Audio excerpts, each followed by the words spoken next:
Cancel the transfer. We are not your ATM. Those words reportedly landed like a hammer this morning, cutting through the last fragile hope Prince Harry had left. What began as a private family plea has now erupted into a full-blown financial reckoning. According to multiple reports, a secret emergency summit at Kensington Palace has ended not with reconciliation, but with rejection. Prince Harry, facing an estimated $36 million in mounting obligations, reached out to the one person he believed could still intervene, his brother, Prince William. What he asked for was a lifeline. What he received instead was a verdict. The royal feud has officially left the gossip pages and entered the ledger. The situation unfolding in Montecito is no longer about feelings or family drama. It is about debt, exposure, and consequences. Tyler Perry's quiet financial support has allegedly dried up. Netflix is reportedly demanding a $20 million repayment tied to unfulfilled obligations. And now, the Prince of Wales has blocked any form of royal assistance, issuing a blunt directive that insiders describe as non-negotiable: sell the house.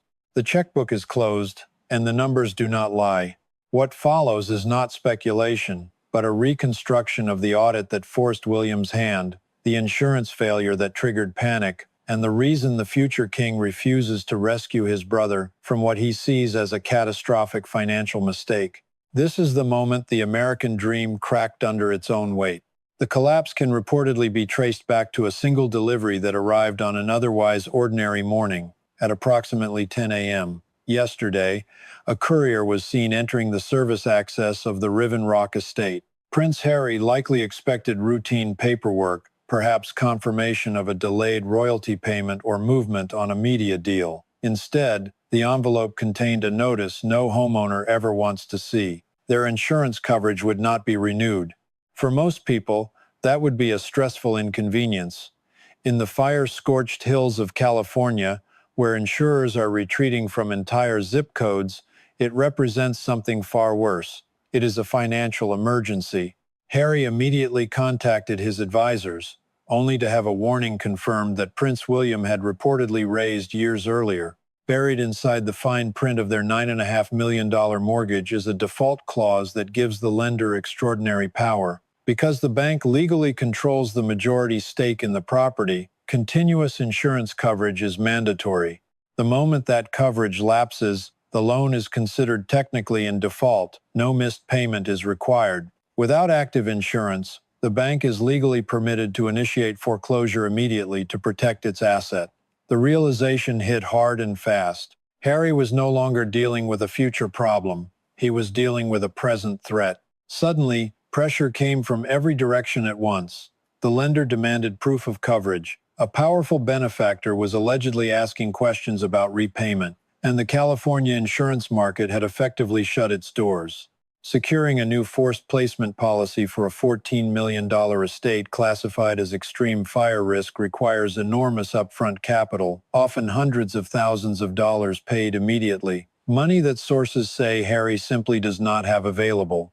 With options evaporating by the hour, he made the call across the Atlantic. He needed a bridge. He needed emergency liquidity. He needed either the Bank of Dad or the Bank of William to step in and cover the premium before the default clause could be triggered. But according to Palace insiders, the response was not sympathetic. It was surgical. William did not reach for a solution. He reached for a calculator. He reportedly questioned why Harry had ever purchased a property that required industrial-scale maintenance in an environmental zone he fundamentally did not understand. William saw what his brother could not or would not accept. The Riven Rock estate was never a sanctuary. It was a white elephant, a term used not for grandeur, but for a possession that destroys its owner through upkeep alone. As William reviewed the figures in front of him, what emerged was not anger, but certainty. This house was not a lifeline. It was the trap. Prince William did not block the bailout out of spite or emotional distance. He rejected it because the math did not work. As the current Duke of Cornwall, William now oversees one of the largest and most complex property portfolios in Britain. His daily reality is not ceremonial, it is operational. He understands, with brutal clarity, the difference between an asset that generates stability and a liability that quietly drains everything around it. According to sources familiar with the summit, the internal Duchy audit William reviewed exposed a truth that could no longer be ignored. When Harry and Meghan purchased the Riven Rock estate for nearly $15 million, they believed they were securing independence and prestige. What they actually acquired was a classic white elephant, a property so oversized and expensive to maintain that it devours liquidity even when income is strong. William reportedly pointed to the estate's history, noting that before Harry, it belonged to a Russian oligarch whose tenure was marked by constant turnover and unresolved costs. Local real estate insiders had long whispered that the property was problematic, but William did not believe in curses. He believed in structure, and the structure he saw was fundamentally broken. He reportedly began dissecting the details line by line. 9 bedrooms, 16 bathrooms. To most buyers, those numbers signal luxury. To a property manager, they signal risk. William is said to have asked a question that no one around Harry had ever dared to voice. Why would 2 adults need 16 toilets? The question was not rhetorical. Every bathroom represents plumbing, pressure systems, seals, fittings, and constant monitoring. 16 bathrooms means 16 opportunities for leaks, corrosion, and failure. A house of that scale is not static. It is a living system that consumes cash daily just to remain functional. Pipes do not care about brand value. They demand maintenance or they fail. And failure, at that level, is catastrophic. William reportedly emphasized that the estate was never designed for efficiency. It was designed to impress, and those two goals are rarely aligned. The audit moved next to the land itself. William, known for his environmental advocacy, was reportedly stunned by the landscaping expenses. In a state where drought restrictions are routine and water prices climb relentlessly, maintaining 7 acres of lush, imported greenery is not just controversial, it is financially reckless. Analysts estimate that the water costs alone could rival the annual income of an average working family. Every month, thousands of dollars are effectively being poured into the soil simply to preserve appearances. It is liquidity turned into lawn, and the bills do not stop there. Property taxes on an estate of that value exceed $200,000 annually. That payment is due every year, regardless of media contracts, regardless of public sentiment, regardless of whether Netflix renews or cancels. It is fixed, unforgiving, and immune to branding. This, according to William, is the core misunderstanding that defines Harry's predicament. He was raised inside palaces where infrastructure was invisible and costs were abstract. The lights came on, the heat worked, the roofs did not leak, and the payments were handled by an institution that absorbed operational reality on his behalf. Harry never had to think about the mechanics of ownership. When he left that system, he did not step into freedom, he stepped into exposure. William reportedly told him that he had traded the constraints of monarchy for the obligations of debt. The difference is unforgiving. A monarchy may bend, a bank never does. The crown might tolerate personal failure. A lender enforces default without emotion. By refusing the bailout, William was not punishing his brother. He was refusing to subsidize a lifestyle that no longer had a mathematical path forward. Pouring $36 million into Riven Rock would not save it. It would only delay the collapse. The house was not leaking because of plumbing alone. It was leaking because of the people and decisions surrounding it. And as the structure began to strain under its own weight, the one man who had been quietly reinforcing it made a choice that changed everything. If the structural problems of the Riven Rock estate were a slow-burning crisis, what happened behind the scenes with Tyler Perry was a cardiac arrest. Prince William did not limit his warning to plumbing and property taxes. He warned Harry about people. For years, the public narrative portrayed Tyler Perry as a benevolent godfather figure, a powerful ally offering wisdom, protection, and unconditional support. At first, that portrayal was not inaccurate. When the Sussexes left Canada under intense pressure, Perry reportedly sent his private jet to relocate them and arrange security that rivaled what many heads of state receive. It looked like generosity without limits. But William, experienced in the quiet mechanics of elite relationships, allegedly saw a different picture forming. The line between friendship and finance had begun to blur, and what started as support had quietly evolved into dependency. According to individuals close to the situation, Perry was not simply offering advice or moral backing. He was allegedly absorbing a significant portion of the Sussex's operating costs. Security alone ran into the millions annually, and those bills did not pay themselves. Perry, a self-made billionaire who built his empire through disciplined control of cash flow, understands one rule better than most. Charity becomes dangerous the moment it replaces responsibility. Insiders suggest the realization did not arrive in a dramatic argument, but through a ledger. While Perry was reportedly covering the unglamorous essentials like round-the-clock protection, Harry and Meghan continued to allocate their own remaining liquidity toward image-driven expenses, private travel, designer wardrobes, and high-end public relations firms. The imbalance became impossible to ignore. Perry was funding survival while the couple funded optics. Over time, generosity hardened into expectation, and support turned into a permanent crutch. The consequences of that shift became visible long before they were acknowledged. For the first 2 years at Riven Rock, the property was guarded by elite teams, former Special Forces operatives, and top-tier private protection units that projected the aura of state-level security. It was expensive, intimidating, and unmistakable. Recently, however, neighbors and local observers have noted a stark downgrade. The elite presence has been replaced by standard regional security firms, professional but dramatically cheaper.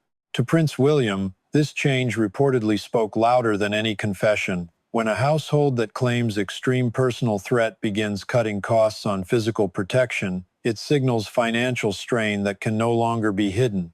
It suggests cash flow has become a triage exercise. Sources describe a final phone call between Harry and Perry that was brief and unyielding. When Harry allegedly attempted to appeal to personal bonds and family language, referencing Perry's role in their daughter's life, the response was firm. The informal arrangement was over. The Bank of the Godfather was closed. Perry's message, according to insiders, was clear. Gratitude is a currency, and the account was empty. William reportedly used this collapse as a teaching moment during the summit.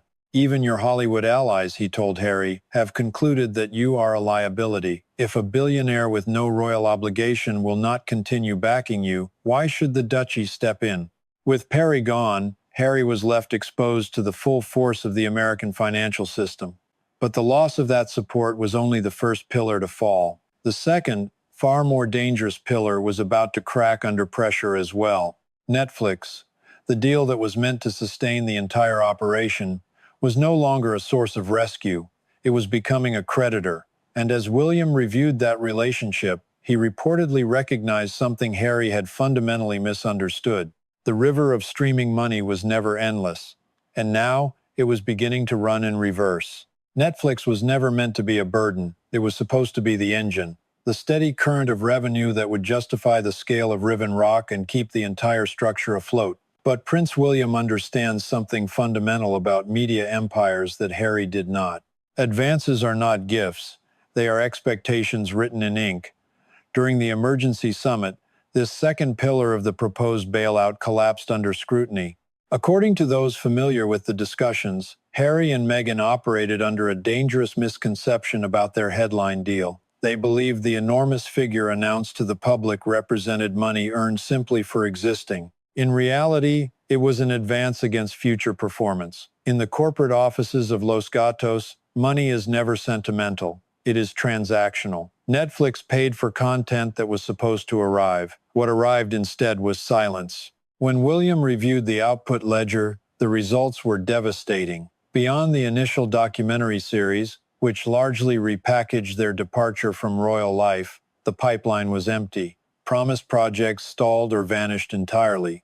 High-profile initiatives like Meghan's animated series were quietly terminated before completion. This was not merely disappointing. It activated a clause buried deep in the contract, the clawback. Sources indicate Netflix is now arguing a breach of deliverables, asserting that the Sussexes were paid to produce and failed to do so. The result is a demand estimated at $20 million.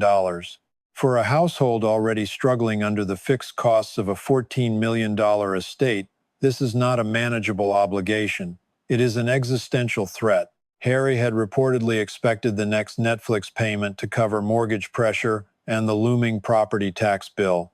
Instead, he now faces the prospect of litigation. What pushed William from concern into fury was not the debt itself, it was the reputational damage. The moment the private whispers became public came from Bill Simmons, a senior executive at Spotify.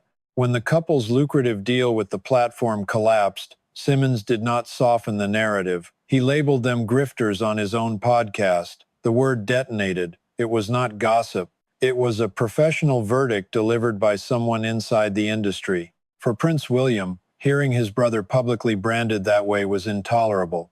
The label stripped away any remaining ambiguity. The Sussexes were no longer seen as principled escapees from a rigid institution. They were seen as overextended figures living on borrowed credibility. Harry reportedly pleaded with William during the summit, arguing that a public legal battle with Netflix would reflect poorly on the royal family. He asked for a discreet solution, a quiet loan from the Duchy of Cornwall to make the problem disappear. William's response was reportedly cold and final. The Duchy exists for public stewardship, not to underwrite failed entertainment ventures. It is not a slush fund for abandoned cartoons or breach of contract penalties. William made it clear that he would not allow historic public assets to be used as damage control for private miscalculations. That stance extended directly to Netflix. Ted Sarandos answers to shareholders, not crowns.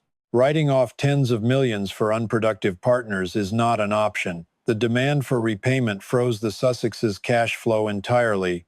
Now Harry was fighting on two fronts simultaneously, a lender demanding insurance coverage and a media corporation demanding restitution. The realization was brutal. His greatest threat was never the tabloids. It was the spreadsheet. William made his position unmistakable. The bank of Dad was closed. The bank of William was closed. And with no lifeline remaining, he delivered the only advice left that made economic sense.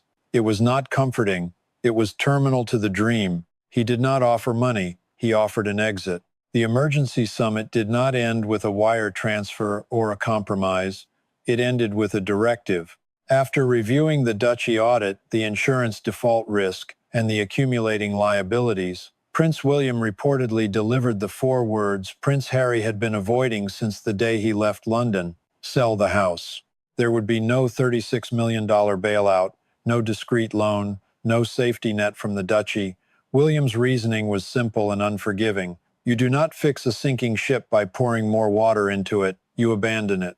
He was forcing Harry to confront the one reality he had spent years resisting. Downsizing was no longer optional. But the true tension in this decision lies in how the sale must happen. A public listing at Riven Rock would be a global signal of failure. It would confirm, in one photograph, that the promise of financial independence had collapsed. So instead, acting on what insiders believe was William's advice, the Sussexes moved quietly. They initiated a pocket listing, the real estate equivalent of a distress signal. No public listings, no open houses, no online fanfare. The goal was speed, not pride. Liquidate before the lawsuit lands. Liquidate before the bank moves. Yet the most humiliating element of William's verdict was not the sale itself. It was the buyer. He reportedly made it clear that their Montecito neighbors were not an option. In that enclave, the Sussexes had become untouchable, and not in the glamorous sense. As word of the Tyler Perry withdrawal and the Netflix Clawback spread, Hollywood began to retreat.